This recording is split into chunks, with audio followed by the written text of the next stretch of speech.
Hey, what's up guys? This is 3D Bonfire back with an amazing tutorial, and this time I wanted to dissect a shot from my short film Mona and the Oracle, okay? And it will be this shot. So there is a lot to talk about, for example this desktop with the hand, then this explosion effects, but that's something we will talk about later, maybe tomorrow. We will talk about these explosions, but for now I just wanted to show you how I set up the scene with this corridor, the stairways and lighting, and just how you can build something like this twisting, bending corridor. Alright, so I would say let's just hop into Cinema 4D and have some fun. Alright, maybe one last tip on my assets. So if you thought, hey, did Marcus build all of this mansion by himself? Sadly, I did not. So I went to Quixel Bridge Megascans, and sometimes it's really more efficient to just buy or collect these assets because you have to be careful where you spend all of your hours, and it would be really crazy to build everything by yourself, okay? So just have your sources with the best assets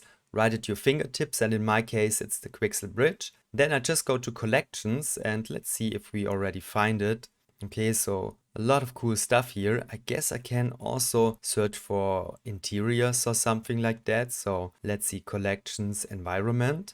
Alright, and here you can see this historic looks pretty much like what I had. Okay, so I went to historic, modular, interior, and basically here you have all of these modular pieces to build your room. Okay, so ceiling elements, stairways with different handrails, some end posts for the handrail, even some fireplaces. Okay, so this is pretty amazing. And basically with this one you could build your own mansion, and that's what I did. Okay, so I just went here and downloaded a bunch of them, almost all of them, and tried to combine them in an interesting pattern. Okay, so when I go here to Cinema 4D, you already can see this is just a corridor basically. And the camera is starting here. So we start there. Let's just watch through the camera. We have this interesting starting room, like with the staircases, but obviously they lead nowhere. Okay, so this is just pretending there is more, but everything that is not in camera, you don't have to build, right? So we go here and then already this corridor is bending, and then we fly through it, and then this door will open up. All right, let's see. Behind it is a black cube. I don't really know why this was necessary. You can see this one is just keyframed, and then this is flying out, rotating. Here is another element, and basically then we are already in this next scene. Okay, so I'm not sure how I should call this one. I think it's just the eternal room of the Oracle or something.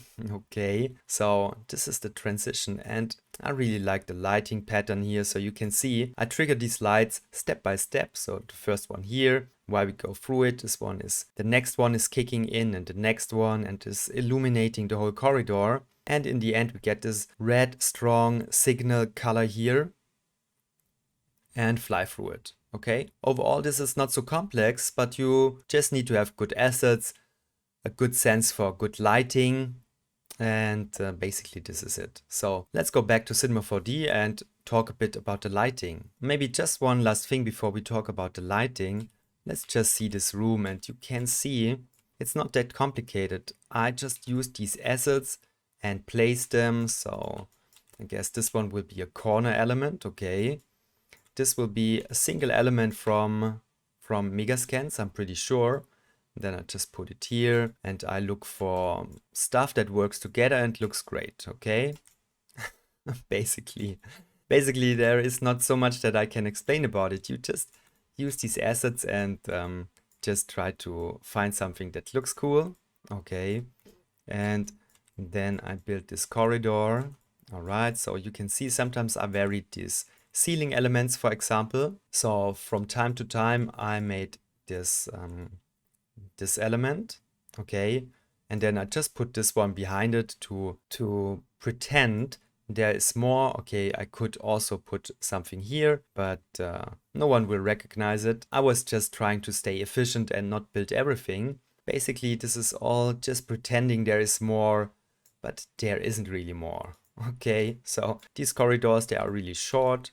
Okay, and you can see it's not always matching perfectly. For example, these ceiling elements, they are just bigger, but I don't really care about it because it looks great and that's just how I work, okay? So I try to be efficient and not build stuff that I don't need. Cool, so let's just have a look on the lighting a little bit. All right, so I fired up my live viewer here, okay? And when I started, I guess it will be super dark because I didn't activate a single light. So let's just see what lights do I have in the scene. And I guess this one is not my end result. So let's just build a couple of lights by ourselves. But let's just see what I put in the scene here. Okay, so maybe I uncheck the camera here. Okay, it is already unchecked, so I can get out of my camera and the Octane viewer still stays the same. Okay, that's cool.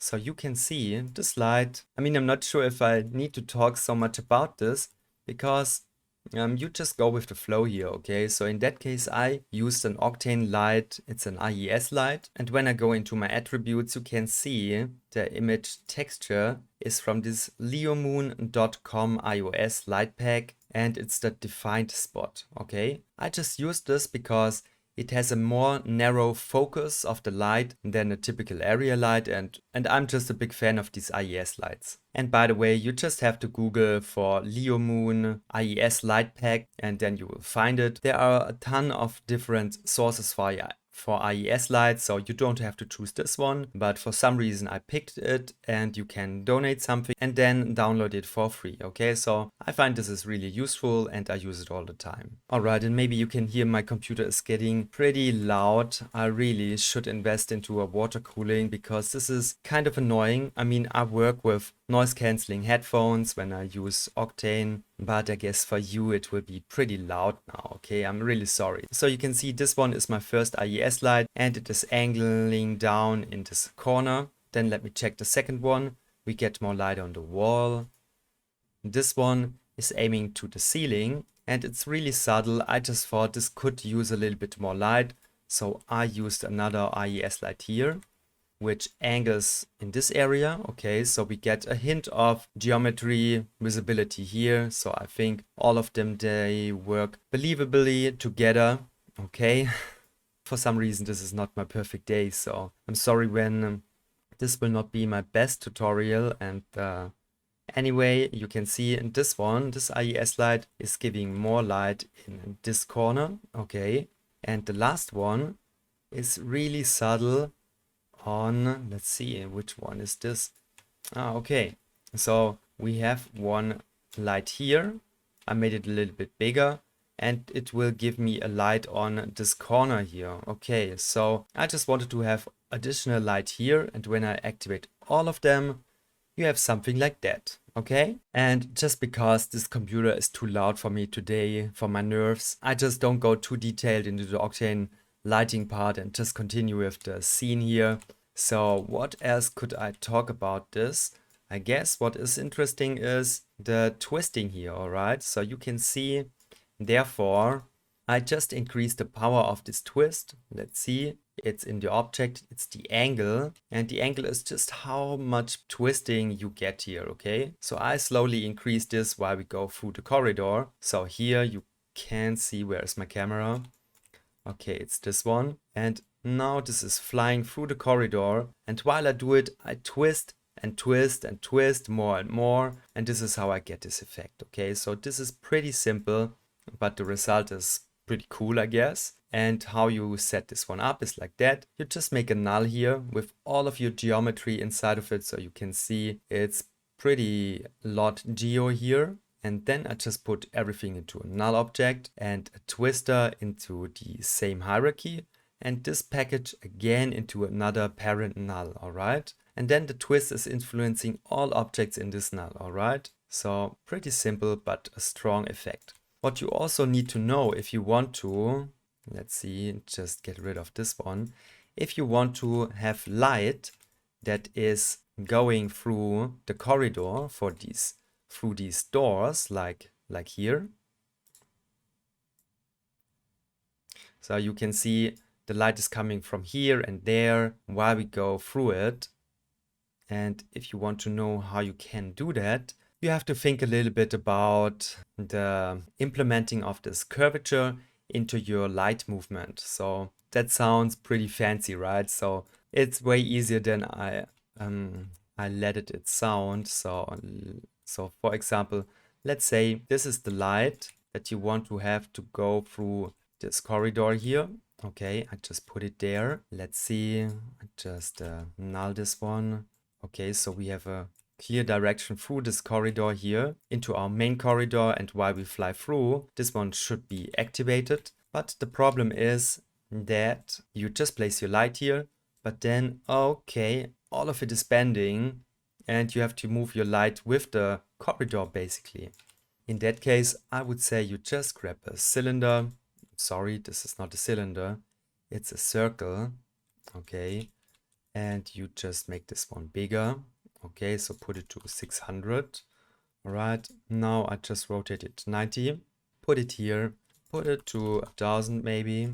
Okay, that's better. I just want to see. I just press F3 to go to the right view, and I want to just center this one in the middle of the corridor, something like that. Okay, that feels good. F1 to go back to your perspective view.